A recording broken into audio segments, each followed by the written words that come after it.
Soomaalidu hore ugu waamaaday dhuq hore dhaman haystan bay leedahay. Beesha Ciise waxa ay sheegtay waliba beelaha beesha Ciise iyo beesha Gadabursi ee Saylac isku leynaya. Beesha Ciise rag kamida ayaa waxay ku hadlayaan hadalkan oo aniga aad iiga yaabiyay. Soomaalidu sidooduba runtu way dhibtaa laakiin beenta waa ay ku nafisaan. Bal dhageysan ninka hadalkiisa. raggaan kari lahaa ragga halkaa ku dhintay maanta ciisow ilaahay ka baqa halkaa ciisow haddaad joojin weydo waad ku halaagmi hadda waa cajaladii saddex waa markii saddexaad ee whatsappkiina ka soo hadlaya wey nimanka halka ku jiro sheekada beenta halkan isku sheegaysaan waxaa ka mid ah dhulka aad ku socotaan aad ku duuleysaan ciisaale ciise sidoo ku yeeshay ciise sidoo ku yeeshay maalintii horena wadikii afkay goostay markaan u taydii sheegay war ciise dhulka haddaad leedahay maxaad u dhisan weyday walaal war ciise haddaad dhulka leedahay walaal maxaad magaalooyin ugu yeelan weyday sidaad ninka inaabtiga ee sababtiyaasha eegada buursi maxaad magaalooyin ugu yeelan weyday ciise halkan ku jira waa salaamaya dhammaantiinba waan salaamaya ciise salaan qaali aan salaamaya halkan qolka whatsappka ciise ku jira aad baan u salaanayaa salaanta islaamka تعالى سلام عيسو إن بدن بين نالكم قوة هذا الله إن بدن ما واحد سنري إن بدن ما وضع هذا الله كورت الدد مسلمين إنه النهاي قد كمسلمين كنا وأنا كحساب تمان إن الدمار أيان إن آخرة أيان إن سؤال السجيسو إن عذاب القبر كدم بأيو إن قيام الله تجيو وحاول المدين تاني كتالله عيسو maalintii horena waad i qabsateen markaan sida fiican inira hadlay ee niwaaniyay ee ilaahay ka baqayda niri ragiina Itoobiya ku noolow markaan ka baqay ilaahay niri waad i qabsateen hadi qabsatiine waxa weeye faa'iidadii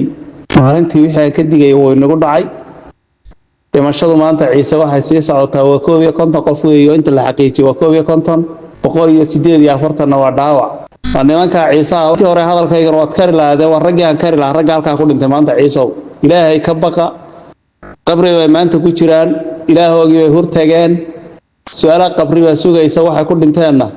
ilaahay subxaanahu wa ta'aala isaga garanaya waxay kaga jawaabayaan haddii baaragtay dhimanayso waa in xaq ku adintaa ilaahay bay igu leetaa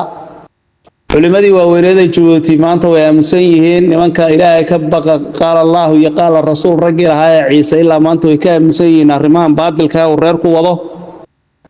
war baadilka Ciise haddaad joojin weydo waad ku halaagmi hadda waa cajaladii saddex waa markii saddexaad ee whatsappkiina ka soo hadlaya wey nimanka halka ku jiro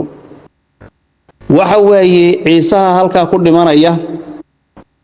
waxa weeye walaalkay oo dhowr arrimood baan ku tusayaa maalintii horena waa neego celiyo aad ka dhaga tirtaan ilaahay baan aniga maaragtay i garansiiyay igu ihlaamiyay inaan idin sheega xaqa ku adima xaqa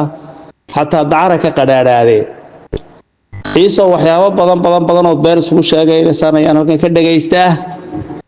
sheekada beenta halkan isku sheegaysaan waxa kamid ah dhulka aad ku socotaan aad ku duuleysaan Ciisaale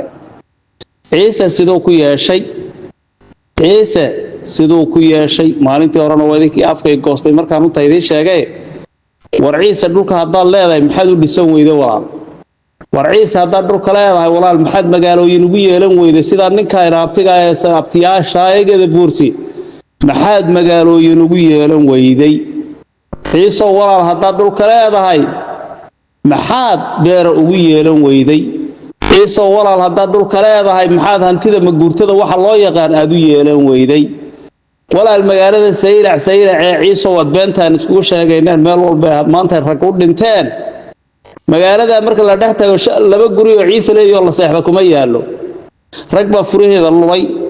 iyaga degan iyaga iskale waad ogtiin isaaq uu ogyahay Soomaaliya dhanna way ogtahay war ka jooga dulmigu ma fiicna Ciise war dulmigu ma fiicna ilaahay ka baqa waa magaalooyinka aad maanta duulaanka ku tihiin dhammaan waxa dega reebtigiin baa dega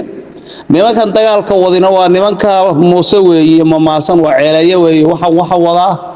Ciisahan kala shacabku bay tumayaan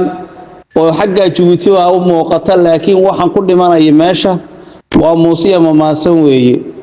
reergeedii iyo waxa reergeedii nabad uu qaatay oo isagu qolooyinkiis dhalayay waa iskala heshiiyay nimankan la kari laaya waa nimankan kale ee meelaan xadka xagga Itoobiya u soo rogan iyo wixii gudaha Itoobiya degan ee waqtiga roobku doo xoolooga daaqsada dhulka gadabursiga raabtigoo degan yahay waa nimankan ciise halaagaya waa waxoogaa yuruuna oo ceelgaal degan waa afar qof oo horoora ah dhowr qof oo fuurlabaho Cabdulqaadir halkaa ka gala xadka iyo nimanka reer koolka la yiraahdo oo jufo kamid oo ay iskuursadaan nimanka bahawr celiya isdaldalaan oo iyaguna xadka buurta ka laama iyo nimankan la yiraahdo odawaaga oo mamaasar oo halka bahawr celiya ay ka masaafurisay magaalo yar wada jir la yiraahdo deganaa jireen hadda ka hor markay nin ku dileen marka ciise intaas waxay rabtaa inay fidnada idin geliso inay dhibaatooyin geliso nimankii mamaasan waa kuwii hadda ka hor hadal soo duubay ay yiri annagu haddaan mamaasannahay dagaaldan nooguma jira kursiga Djibouti baa noo muuqda sidii bayna u dhacday oo tolkeen mamaasan nabad buu ka doorbiday oo ciidina kuma duurin abtiyaashooda dugsanayaan oo dhulkoodii fadhiyaan ay nabad ku daaqaan nimanka la kari laayay waa mamaasan waa muuse weey marka waxaan ciise oo leeyahay ama hadalkaygu haydin damqaama iska daay haddii ciise dhul ku leedahay dhulkan aad ku duurayso maxaad magaalo aad leedahay oo lagugu marti yimaado oo dawladda ku qaabisho adigu yeeran weydo gobolka Salal iyo gobolka Awdal iyo dhulkan aad ku ordayso aad ku dhimanayso maxaad ugu yeeran weydo walaalkayo maxaad ugu yeeran magaalada Lawi Cadde maanta dadka degan 90% waa gadaburso iyagaana degan weligoodna deganaa jiray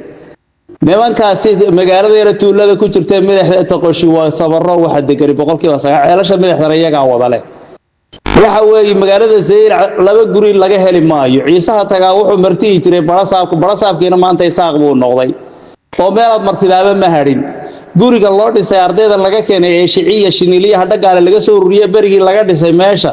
ee iskuulka ku yaal dawladka Zayla kaasa loo hooydaa kaana maalin dhaw la gubi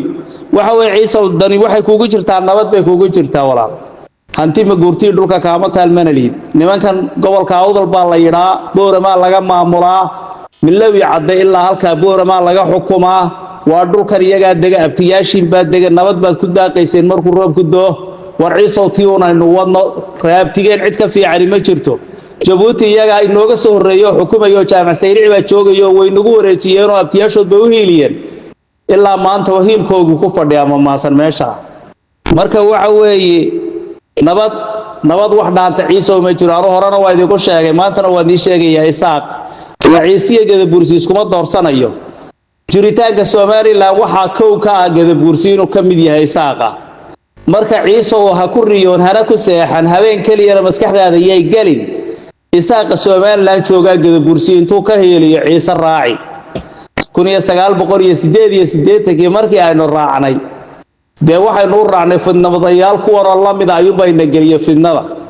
waxayna isaaqa kula heshiiyeen gadabursaynu iska dhax qaadi oo waynu qaybsanayo qaybna Djibouti aad ku darsanaysiin Awdal qaybna anaga qaadan tiina way suurta gali weydina daalimiinahay ilaahay wayna arkayaa dagaalada waa ku jabnay hal qof oo ciise muddo 20 sano gobolka Awdal cagaha ma galin ninkii qoorta dheeraa ee daayir rayaal markuu maamulka qabsaday ayaynu kula heshiinay waa kii baabuur inagu guray dib inoo celiyay maantana ma waxaad rabtaan in sidii oo kale loo soo guro oo inta xariira joogtiyo la soo dhaafiyo xadka inta xoolaha ku dhaqanaysa war ilaahay ka baqa war fidnayaashan Djibouti jooga ilaahay ka baqa dadkan way dhimanay ciise waxantii oo ka yaal gobolka Awdal iyo degaari ma jiro war ciise haduu karti leeyahay hal xildhibaan buu kula soo bixi lahaa war ciise haduu dhulka dego hal xildhibaan buu ku yeelan lahaa hal xildhibaan awood ku soo saaru waay oo baarlamaan hal xildhibaan golo maxaan ku dhaaday deegaanadana uu sheeganaya hal xildhibaan oo deegaan male deegaanka golaha sayrac siday ku joogaan waa la wada ogyahay oo ninka maanta berbera jooga laakiin intuu yimid ku shubtay ee ilaahay ogaa umadiisuna ogay ciisow haynagu kicinina gobolkan Awdal dagaal iyo joog iyo sarafadhi midna wax kaga qaadi weeyna raabtigeen ilaahay ha laga baqo aakhira la tagayaa ciise galbeedka shacabka inoo tumaya gala hayna waxba inagu kordhin maayo toodii baa haysato balahay galbeed kaga socota marka ciise walaalahayo walaada joojiya dad wada dhashay way gadabursiga ciise waa walaalo abtay isku yihiin guri kasto gadabursiga qof ciise dhex joogo abtiloo yaameynantoodu dhashay guri kasto ciise sidaas lag baa looga helayaa midinantoodu dhasho gadabursiga ama seedig ya maabtigi xolaad maxaad u gelinaysaan umadiina maxaad ugu ciyaaraysaan maxaad fidnada u gelinaysaan walaalahayo ilaahay ka baqa dadka isku soo jeeda war dadka la isku soo jeedo qabri bay naga dambeey war ciise uu daa gardarrada war dhul alleedahay kaama horeeyo colaada jooji inta degan cid wax ku haysata male qofka degan ee ciise cid wax ku haysata male ma maasan si xaragalo maanta waabtiyaashii ula noolya nabad bay qaateen reergeed nabad bay qaat war inta yare soo hadhay jiri marna galaysa marna soo baxsanaysa marna heemaal rasaarta ka tuurtuuraysa war joojiyayaan maaragta fidnada la sii beerinin waxa weeyaan dad munaafiqshiday ayuu muumin ku gubtaay war waxa weey dhibta ka joojiye ciise boqol goor baan inila taliyay ama icaaya ama idiida idinka idinta Allah anigu ilaahay baan ka baqayaa waxa weeye dhulka ciise daaqsin buu ku tagay deegaan kuma aha dhulna kuma leh magaalana kuma leh magaalo ay 500 oo nin ka soo kacdo ciise oo maanta ku taal awdal iyo salal oo cid ku qaabili karta ma ku taal maxaad beenta u sheegi aynu dhulka la yeelano ay guuro anag degna abtigeed aan dhisano magaalooyinka aan iyaga la noolaano kadibna aan cod kaga qaadno annaga la niraah sida ciise oo isa soo ururso deg wadanka oo daaradis oo beera samayso laakiin xoolo daaqataan ku tagaya mar shigniila mar rabbiki min ra'ayla duura mar